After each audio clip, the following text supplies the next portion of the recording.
Hey now, boys and girls. Well, welcome into the show. That took forever, and don't think that somebody isn't going to hear about that later. Probably be good to get this clock off my face. What's going on, everybody? We finally get a win. You didn't think it was going to happen, did you? I didn't think it was going to happen myself, to be quite honest. Even when you're facing the worst team in the league, it always feels like something's going to go wrong. But here we are, nonetheless. It feels good, doesn't it? Feels good to get that first one out of the way. But speaking of getting things out of the way, let's talk about the social media. Do us a favor, if you would. Oh my God, it's already one of those nights. I can feel it. So if you would hit us up on all the social media channels. It's Teal Town USA for all of them. So go find them. They're out there. It's all good. Give us a little thumbs up, give us a little love, give us all the follows, all the subscribes, all those things. So let's talk about this one, guys. Yeah, that's, by the way, yes, I am alone tonight. Boo-hoo, boo-hoo, boo-hoo. The last time, if you remember, when the Sharks faced Chicago, it was Crawford versus Dell. This time it's Leonard versus Jones, and the Sharks come into this one as the most penalized team in the league. I guess that's why the, shall we say, penalty kill is doing so well, because it's gotten a ton of practice. But to get things started off, Gregor, of course, hooks Kemp, and we get our first PK of the night. Goes swimmingly. A little bit later, 7:52, Keith would trip Couture. Solid call. And then Saad would hook Goodrow to, let's just say, give the Sharks a little bit of a 5-on-3. Not as scary as you might have hoped, but after one, it shakes out that it's 0-0. There's nothing happening at that point. What are you going to do? But the Sharks get 90 seconds of power play time to start the second period. Don't do anything with the first 90 seconds. Oh, but wait, 9 seconds later. I'm not going to call this one power play influenced. But this is a one-man show, the kind I dream about doing. Oh, really? Really? We're just going to get right into this. We're going to throw Brody right into the fire. Absolutely. I appreciate that. There is no Curtis here. So anyway, before I let Brody throw the show off the rails. Oh, and by the way, I hope you like the ironic shirt for tonight. But Marleau, a minute 39 into the second period. Now, this one goes off his skate. Credit to Meyer for this one, but it goes off Marleau's skate and in to get a 1-0 lead. For just the fifth time this season, the Sharks score the first goal of the game. That's huge. It's huge. They were 2-9 when the opponent struck first, so you already felt like, okay, this is going to be pretty good. Then about, half a period later, Meyer, high stick, Strome. Sharks are back on the PK, but Evander Kane would get a breakaway after Chicago failed to hold their zone. Kane buries one. It's 2-0, and you're feeling like, okay, Brody might have something with that whole 2 or fewer thing. Let's keep her going. And of course, what happened tonight ended up being a goddamn 2 or fewer game. Anyway, the interesting thing about the first period, though, shots on goal. San Jose out shooting Chicago 14-3, but absolutely got owned in the circle, 69-31%. Oh, better than a 2-for-1 margin. And San Jose had 4 giveaways in that period. Meanwhile, Chicago had none. So to move on out of the second period after we get both of those games, feels like it's things are rolling well. Oh my God, Hurdle. I'm still not even sure that Meyer didn't get this one. Looked like he might have. Yes, I'm totally, I really should have drank because I had no idea that Brody was going to be here. So anyway. But Hurdle fires one on net at 4:39. Looked like Meyer banged it home. Maybe he didn't. Who knows? Then 6:32, Shaw high sticks, EK 65. Nothing becomes of it. No special teams tallies tonight, with the exception, of course, of the Kane shorty. Then things get a little bit interesting, kids. Brandon Saad at 16:58 of the third, Potts won, and now you're kind of going, well, there went the bid for Jones' shutout, obviously. But then Chicago pulls Leonard, and a whole minute 10 later, Duncan Keith with the bomb. And now you're going, oh, crap. It's 3-2, and the Sharks are going to snatch defeat from the jaws of victory. A young Ray Ratto, that's just rude. Just win the game. And then finally, 1834, Timo buries the empty netter. It's game over. We're out of here. It's all good. Let's talk about a couple high points for this one, of course. Like I said, Sharks came into this the most penalized team tonight. Both sides took 3 penalties each. I'm fine with all the calls. In fact, I thought Couture got away with a trip tonight. I was surprised that wasn't called. The Sharks out-hit Chicago 30-13. You don't see that very often from the Sharks, but it is Chicago. They're not doing that great. Just saying. We were able to, now we're all going to just talk about this, right? That it's Radim Šimić. He's the savior, right? He's the one that brought all of this together. We're all good now, right? Right? That's what we all feel, right? Don't forget, Leon Bergman comes back after posting 8 points in 6 games with the Barracuda. He gets a call back up, which was actually predicted by Nick Nolenberger earlier this week when we had him on the In the Reef show. In fact, Kevin Lacey might have even mentioned that as well, now that I'm thinking about it. But let's get into a couple of the numbers here that I think are kind of interesting. Despite the fact that the Sharks had a 3-0 lead for a good amount of this game, the trust levels still a little bit there with Peter DeBoer. Bergman only getting 738 tonight. Gregor getting 852. You know, you would think when you have that decent of a lead for that long of a time, you might open up the gates a little bit for the fourth line guys, give them a little bit more. Šimić, though, 20 and a half. More minutes than Vlasic, more minutes than Ferraro, more minutes than Dylan. Šimić sliding in really nicely. And after playing a couple games with the CUDA, I believe it was versus Stockton, then he skipped the game versus Tucson, and then played, Bakersfield. So Šimić just sliding right in like it ain't no thing, which is a beautiful thing to see if we can find some more help at forward. Hell, put Tim Heed to forward right now. You know what I mean? Just put Tim Heed to forward. I'm fine with it.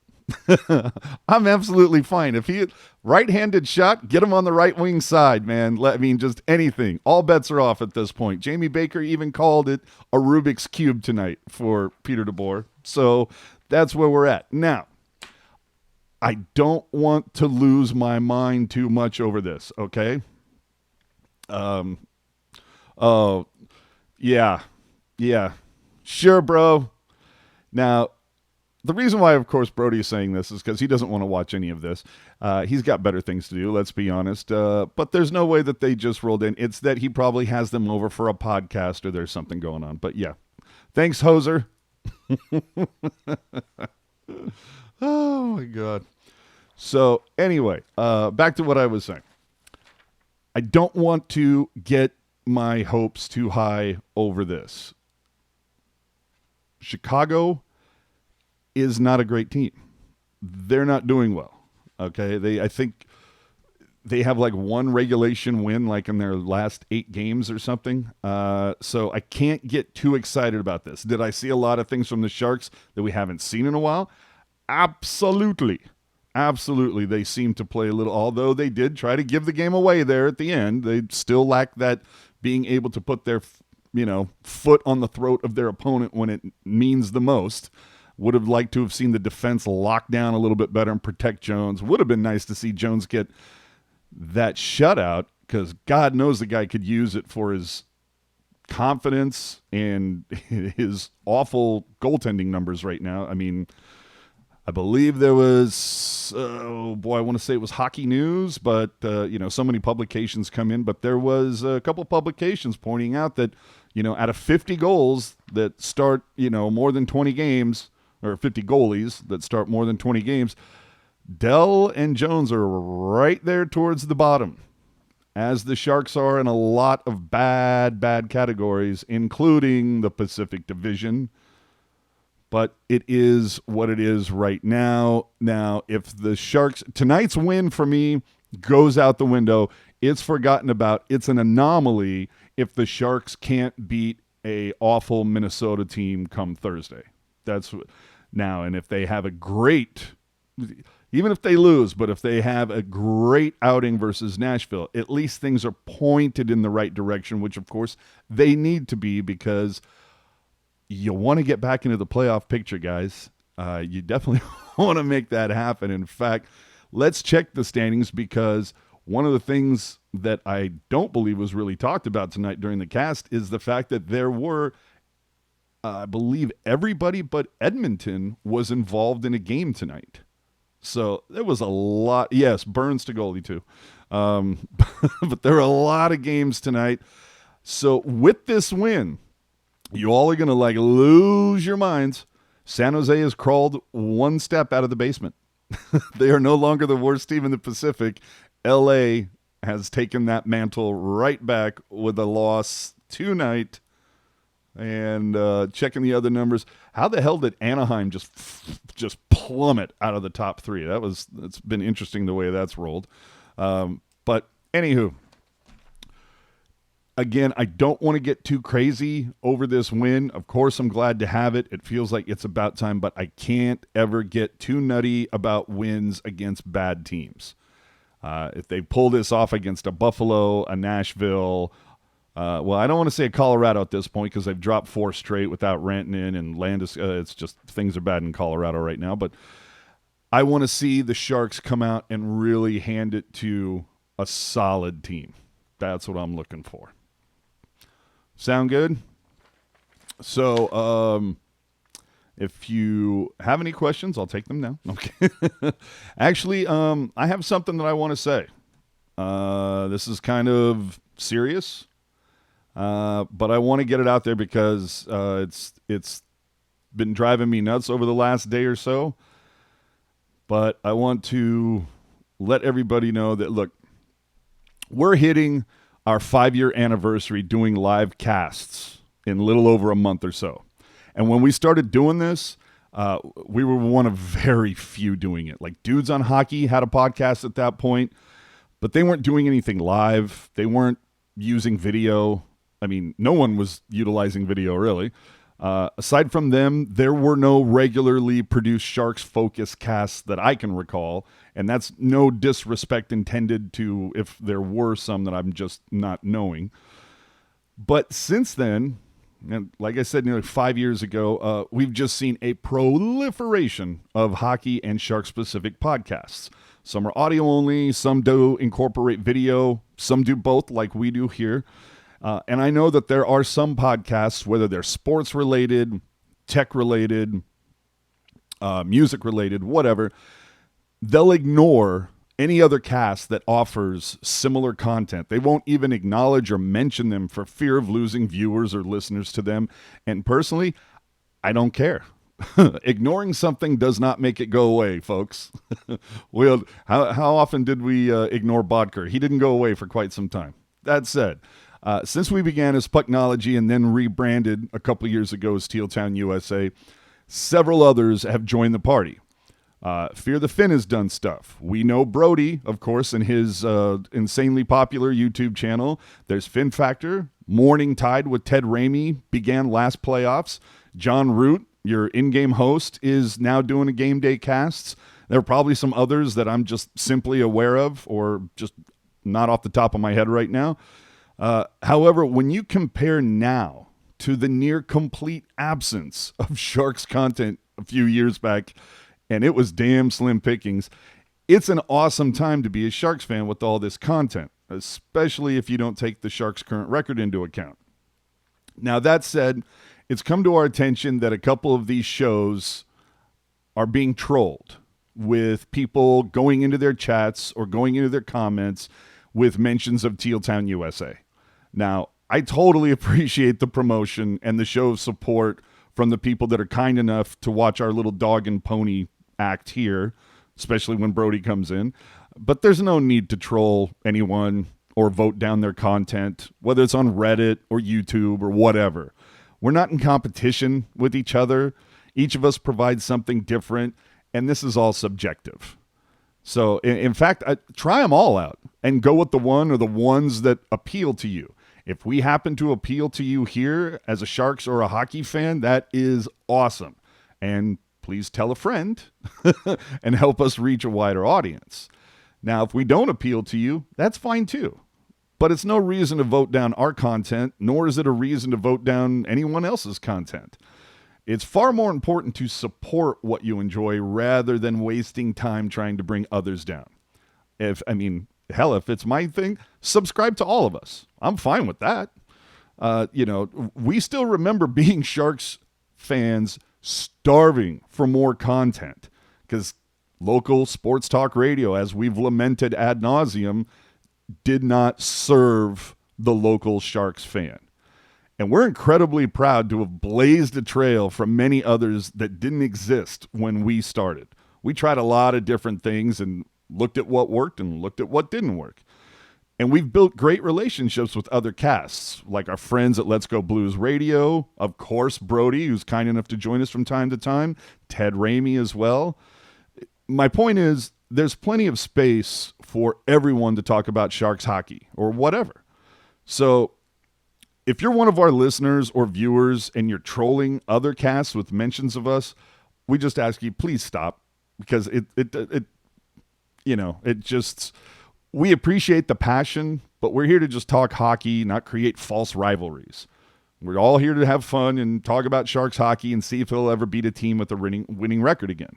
That's essentially that's what it's all about. So I just wanted to get that off my chest, get that out of the way, because it seemed to I don't know. I was hearing weird things over the last 48 hours, and I just wanted to put the kibosh on all of that because it's just silly. Again, no reason to vote down our content, no reason to vote down anyone's content. The whole thing is, if you like it, give us a thumbs up. I like it like Twitter. I like that Twitter doesn't have like a thumbs down option. It's like, if you support it, give it a thumbs up. There's no reason to bring people down. So, do not get me started on Howard Stern. So that's it. Let's get back to Sharks hockey, shall we? So anyway, the numbers were better tonight for the Sharks. Now, you would hope this will continue. Hockey News did put out an article either today or yesterday. Again, I read a lot of stuff and listen to a lot of stuff, and it will get conflated from time to time, so forgive me for that. But there was a article basically saying that DeBoer is on the hot seat, and essentially it's because there aren't really any other options. There just aren't. Like, if this is a nice win to get, obviously. You hope they're going to come up with the win versus Minnesota. Please. But if the Sharks continue this skid, and excuse me while I whip out my schedule, it's not a great looking schedule right now. I got to be honest. I mean, Minnesota, yeah, that's nice. But then you got Nashville, who's playing very well. You have Edmonton, who's killing it right now. Draisaitl is a friggin' machine right now, okay? Anaheim, while they are trajecting down, you cannot, will not, won't stop John Gibson. Just saying. And that's in Anaheim, so that's going to be a tough one. Hold on, let me address some comments. Which article said PDB was on the hot seat? Again, I believe it was from Hockey News, but I may be wrong. Again, I take in an awful lot of content during the week, and unfortunately, I can't always put everything. I need to take better notes, I think is what I'm saying. After that, Detroit. Now, if the Sharks don't beat Detroit, we got problems, man. We got big problems. I mean, worst goal differential in the league. I think they might even be into the 30s by now. I know the last time I looked, I believe it was 29. So, oh my God. It's insane. Now, again, it doesn't get much better because, boom, you're right back versus Edmonton. I mean, twice in a week, that's got to hurt. That is got to hurt. I'm just telling you. How the hell is Edmonton top heavy? Well, when you waited that long, I guess finally the karma gods, they finally get it right for a little while because God knows Edmonton has been waiting on it. You also have to take into account that they're finally getting solid goaltending. That seems to finally be working out. Lucic, that's called, addition by subtraction. And, James Neal playing far better than he did with Calgary last season. So those 2 games against Edmonton, that's going to be huge. Then it's at Vegas. Tell me that's not going to be tough. Then you got the Islanders. Let me check, but the last time I looked, the Islanders, oh, Jesus Christ, they've just won their 10th in a row. So there you have the Islanders. And then you have at L.A. You better win that one. Then Winnipeg again. L.A., Arizona. Arizona's on the come up right now. So you look at this, and right now you sit there and go, all right, you got Minnesota, you got Detroit, and you got L.A. twice. You better win those 4. But again, this was 11 of 15 starting November that you had. This was the time to build up points. You dropped the first 2. Okay, you got this one. You got to finish off. At the bare minimum, you better go 3-3 at home over this 6-game stand. I'm just saying, man, it's going to be tough. It's going to be tough. Let's dive into the comments a little bit here. I'm sorry. When I'm working by myself, I got notes down here. I'm trying to keep an eye on the comments as well. Let's see. I was watching Network today, and they said this month is probably the softer of month in their schedule during the season and would be a good time to put it together with. I don't know that this schedule is not that soft right now. Not for the Sharks, man. Like I said, Edmonton twice, the Islanders, Vegas, Nashville. There are some strong teams on here, my friends. Bare minimum, you better 11 of 15. You better, go minimum. God, I'm just. If it's 7 and 8, like it's sad that is like where we're at. Like that would damn near be considered a win. Hopefully, you can go 8 and 7 right now over this. You're 1 and 3 or 1 and 2 over 3 games. So it's gonna be tough. And the Coyotes. Hockey Jerk's been talking about them only for like the last 5 years. So it looks like they're finally doing something. So there's that. So anybody else have any more questions? Because, again, when it's a solo show, I really don't have the ping pong. It's hard to go back. Oh, I got something while you guys are thinking about questions. Did you all see the story about Danny Heatley today? I think it was in the Las Vegas Review-Journal, something like that, and NBCSN Sports picked it up. Kane evidently owing 500 G's to the Cosmopolitan Casino. How do you make $49 million and leave the place with a 500 G tab? That's like having $49 and forgetting to pay somebody 50 cents. Like, how do you pull that off? I'm not sure what's going on there. But Kane, pay your markers, buddy. Just saying, pay your markers. And here we go. The Coyotes are legit. Somebody write it down. Oh, no, I don't have to write it down because I can just go to his Twitter like every September for the last 5 years. For those of you who are also unaware, there was a great story that we posted about on Teal Town USA on the Twitter that what Torrey Mitchell is up to. Former Sharks forward, Torrey Mitchell, what he's up to. Boy, Torrey Mitchell. Super duper nice guy. I remember my bag on Torrey Mitchell was all feet, no hands. But solid dude as most NHLers are. Just saying. From David H. How do you explain Couture's lack of scoring? Any thoughts?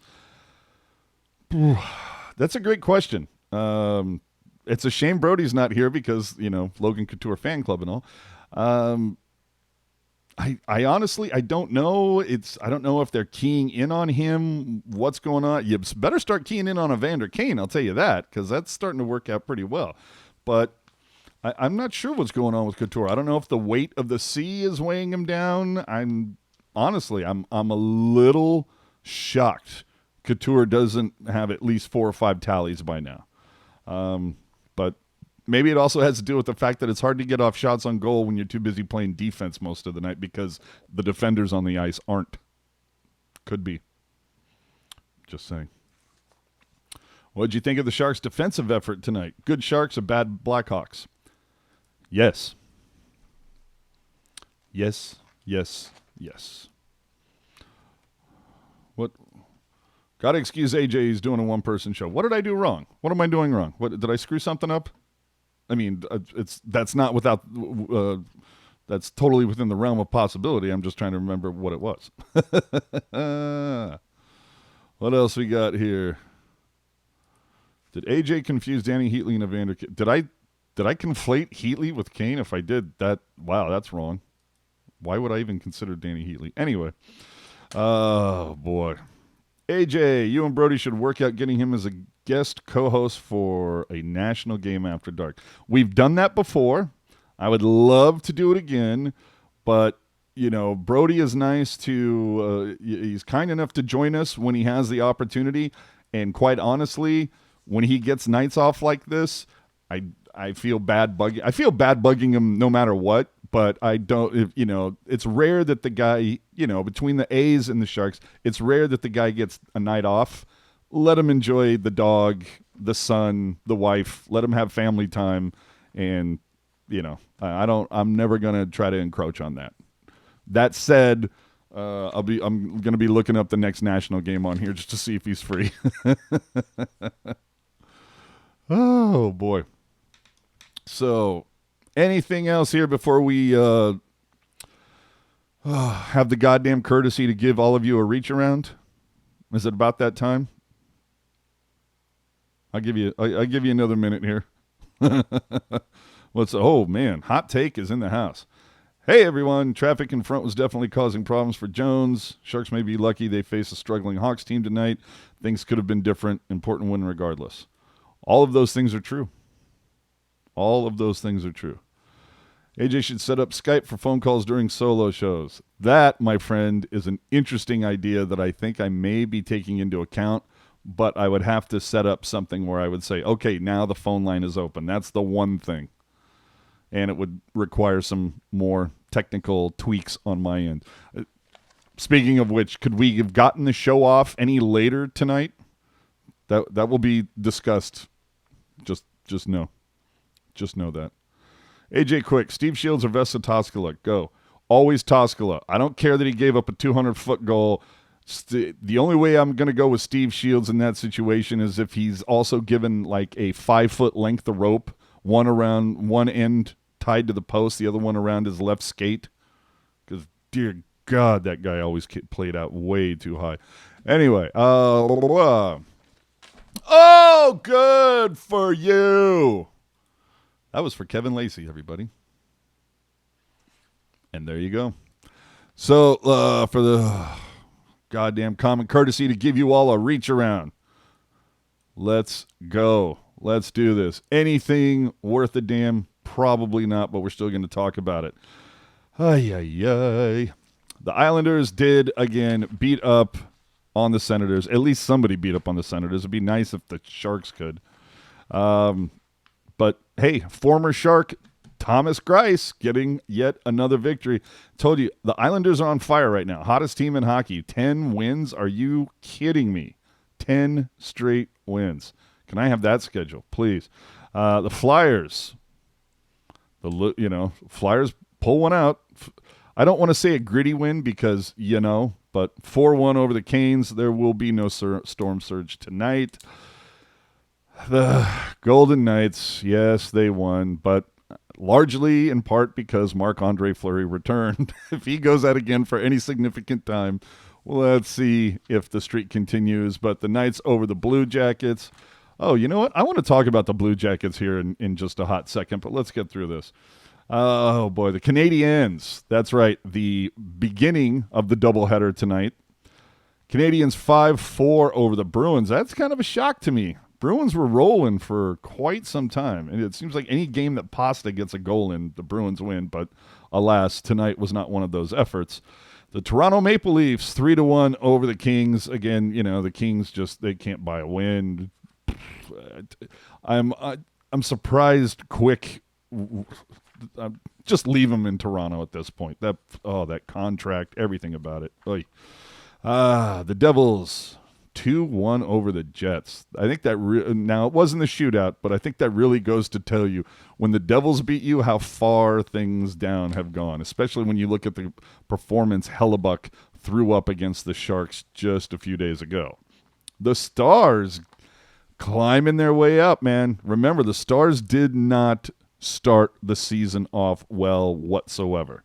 They weren't as bad as the Sharks, but they were close.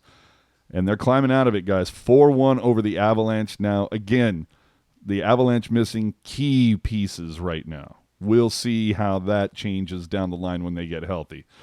In overtime, the Flames over the Coyotes, 4-3. Again, a lot of Pacific matchups tonight. Keller finally scoring a goal in a manned net. Is that the first time that's happened this season? I think it might be. Go check the stats on that. Kachuk gets 2, including the overtime winner.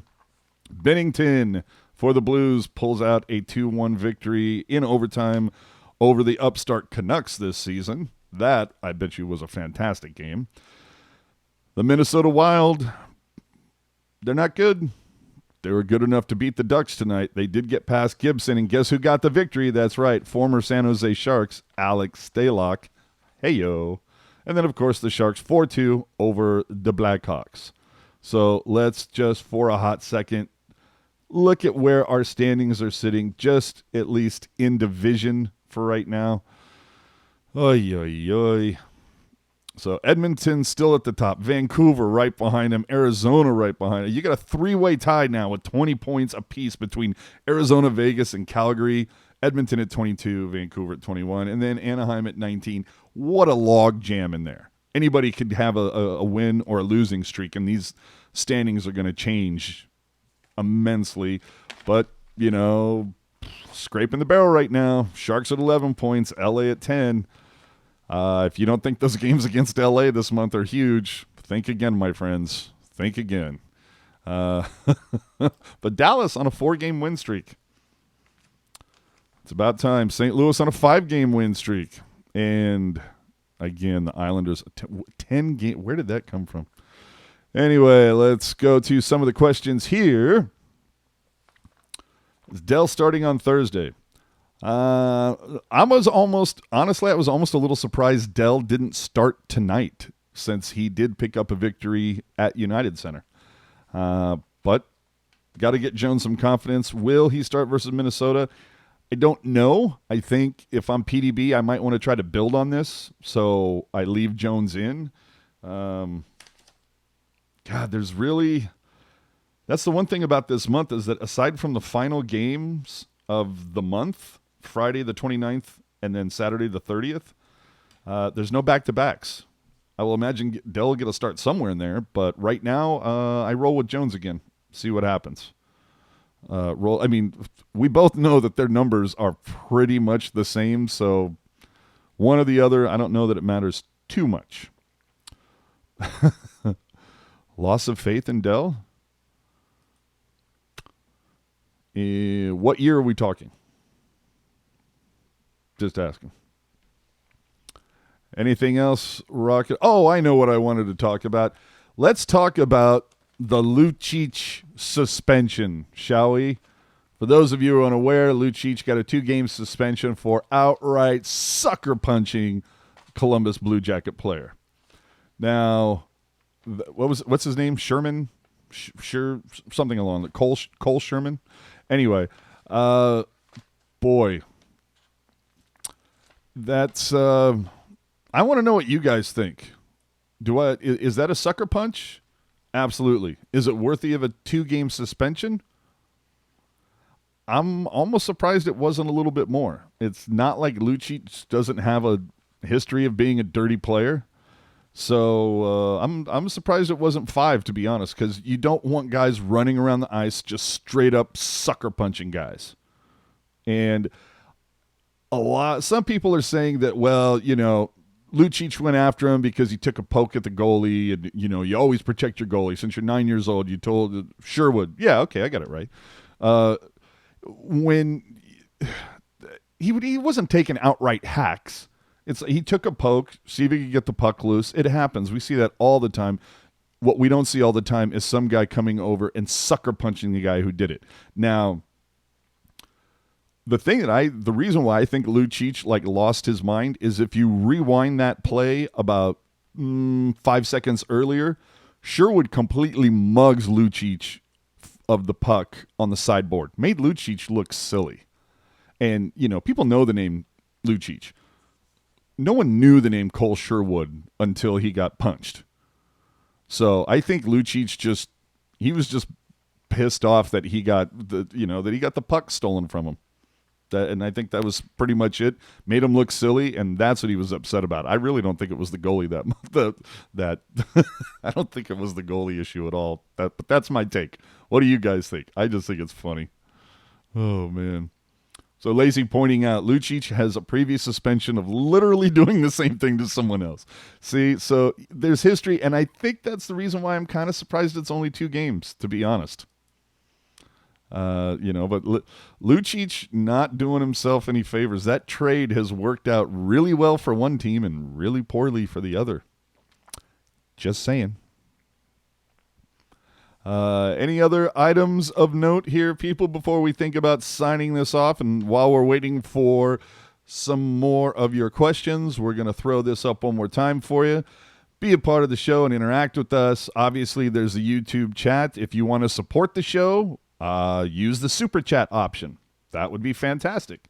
We're also on Twitter, of course. We GIF every game, all the plays for you, so you can go back and look up something you might have missed. On Instagram and Twitter, both have the pregame report and just fun photos that we'll take from our time around San Jose. Of course, there's Facebook, because that's just the thing that you have to have, which is really annoying. And Reddit, which we're still kind of working out. But jump on in there, give it a look, and tell us what we can do better. We're always down with that. Always down with that. So, let's see. What are your thoughts on Winnipeg and Big Buff's contract dispute? I hate contract disputes during the season.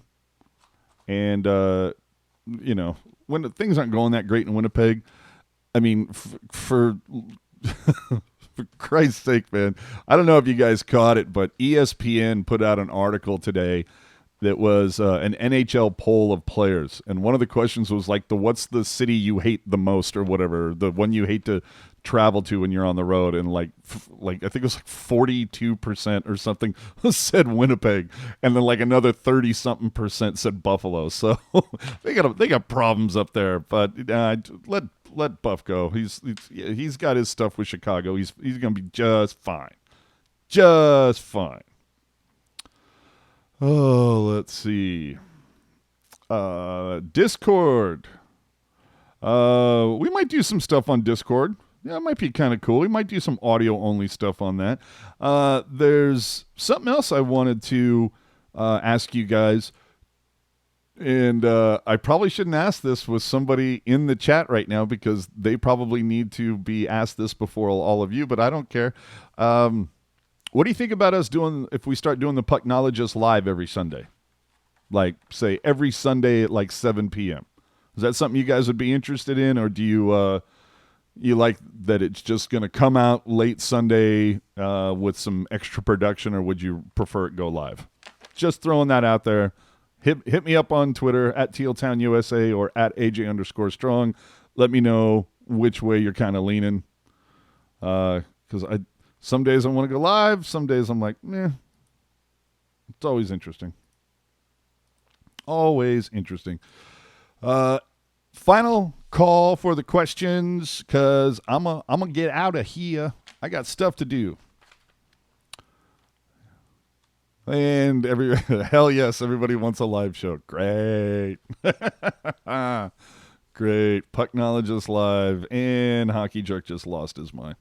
Okay, yeah, we'll look at doing more stuff live. And we'll take a. It's not going to be this weekend, but we'll take a look at starting that up the following Sunday and see how it rolls. Oh man, see, Laurel does like the production value though. See, that's the whole thing. That's the whole thing. Sometimes you feel like you gotta. And I know Brody feels the same way. Sometimes you got to fill that dead air like I'm trying to do right now. So with that, probably time to wrap her up. Again, right now, the Sharks finally pick up a victory. Their fifth win in, what is that, 15 games, 16 games, something like that? 19, 18, 17, 16. Okay, fifth win in 16 games. Holy hell. This is going to be interesting. All right, thoughts on the next game. We're talking about playing a Minnesota team whose coach, Boudreau, was literally shown a couple games ago on the bench just like, forget it, I'm done. I'm honest. I'm surprised Boudreau hasn't quit at this point. That guy looks like he is just done with everything. But it's another must win. Tonight was a must win. The Minnesota game is a must win. I think if you string two wins together, I think that gives DeBoer a little bit of breathing room, and maybe Doug Wilson gives a little bit more leash. But I think if you lose another one, if you were, and again, that's followed by Nashville and Edmonton.